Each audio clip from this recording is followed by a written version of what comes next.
kepercayaan mereka lagi dari segi akidahnya, yaitu mereka percaya kepada imamah dan walayah. Imamah dan walayah, yakni keimaman orang-orang tertentu. Keimaman orang-orang tertentu. Keimaman ini bukan seperti pada anggapan kita, yaitu seperti kita panggil Imam Syafi'i rahimahullah, Imam Abu Hanifah, Imam Malik dan lain-lain. Bukan seperti itu, bukan imam seperti itu. Tetapi imamah dalam konsep mereka ialah satu jawatan seperti mana kenabian yang diberikan oleh Allah kepada orang-orang tertentu di sisi mereka, dan wajib diterima imamah itu. Imamah merupakan satu rukun iman, di mana kalau orang tidak mempercayai imamah dan walayah ini, mereka bukan dikira sebagai mukmin, bukan dikira sebagai muslim pada akidah mereka. Imamah ini begitu penting, sebab imam-imam ini boleh membatalkan apa yang telah ditentukan oleh Nabi SAW sendiri. Imam-imam mendapat wahyu, imam-imam maksum, terpelihara daripada dosa, sama ada besar ataupun kecil, terpelihara daripada tersalah dan tersilap, terpelihara daripada terlalai dan terleka. Itu kedudukan imam. Seterusnya mereka percaya lagi kepada satu konsep namanya taqiyah. Taqiyah, pada hakikatnya taqiyah ini berbohong, berdusta, menipu. Tetapi mereka anggap taqiyah ini sebagai amalan yang paling afdal dan tidak boleh ditinggalkan, sehingga dikatakan tidak ada iman bagi orang yang tidak bertaqiyah. Bagi orang yang tidak berdusta, berbohong, tidak ada iman. Sampai begitu sekali kata mereka. Ini konsep taqiyah, dan mereka mengamalkan taqiyah ini secara meluas dalam segala perkara. Dalam segala perkara diamalkan taqiyah ini. Itu di antara kepercayaan mereka. Di antara amalan mereka yang berbeza lagi daripada amalan umum umat Islam yang lain ialah mereka menghalalkan dan mengatakan amalan ini sangat afdal, sangat utama, yaitu melakukan mut'ah, yaitu perkahwinan kontrak antara lelaki dan perempuan tanpa wali, tanpa saksi, tidak ada pesaka mempusakai, tidak ada kewajiban nafkah dan sebagainya. Itu mut'ah yang mereka amalkan, dan semuanya kita akan bincangkan nanti.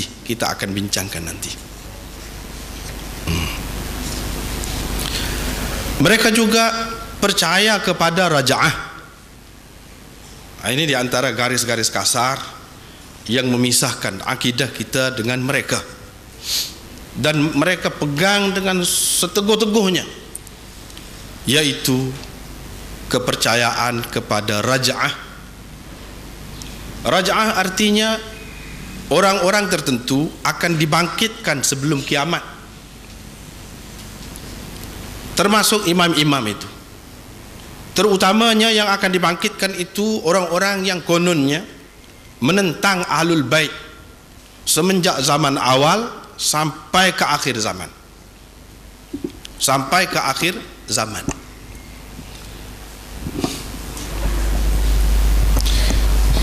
Mereka mengatakan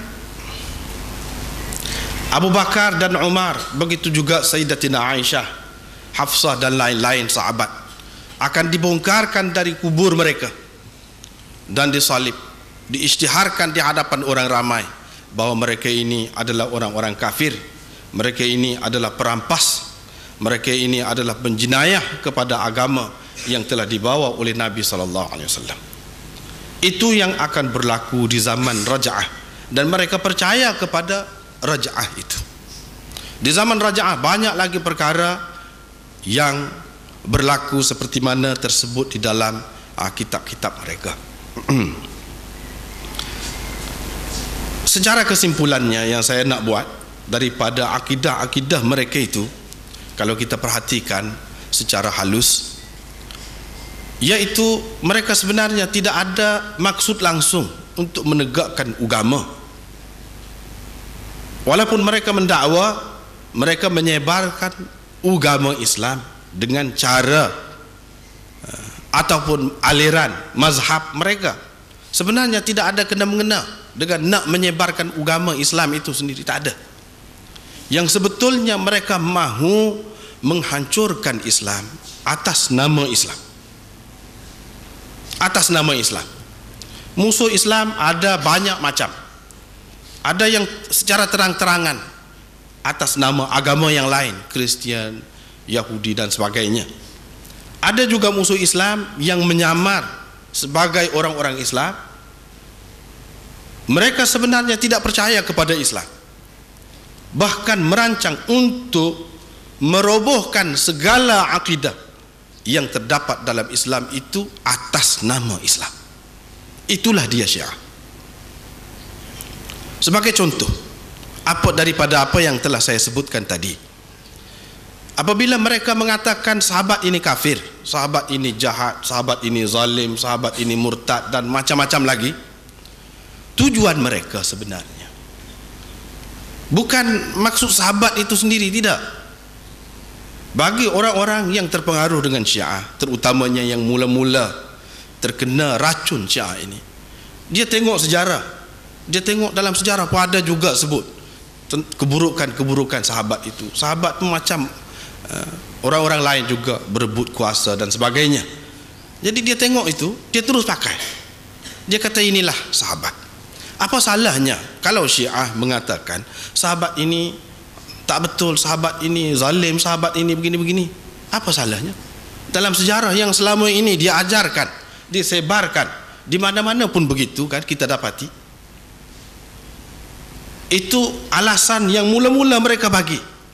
Tetapi sebenarnya di sebalik kecaman mereka dan kutukan mereka terhadap sahabat itu, mereka mahu mengatakan bahawa yang pertama, Rasulullah sallallahu alaihi wasallam telah gagal dalam usaha dakwahnya.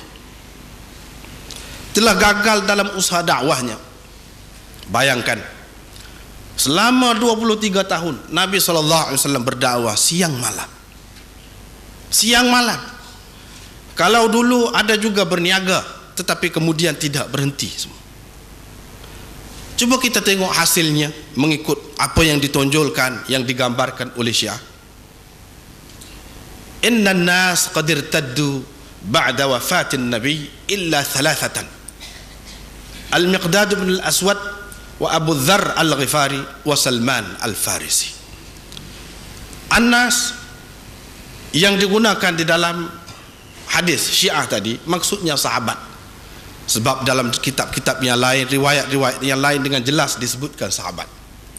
Maksudnya para sahabat selepas Rasulullah sallallahu alaihi wasallam wafat sudah murtad semuanya kecuali 3 orang sahaja, yaitu yang telah disebutkan tadi, Abu Dzar, Miqdad dan Salman Al-Farisi. 3 orang ini sahaja.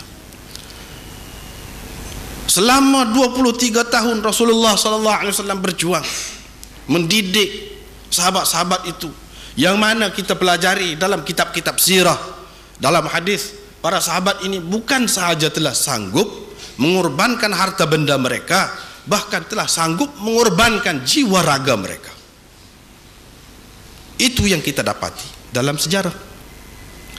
Tiba-tiba mereka ini semua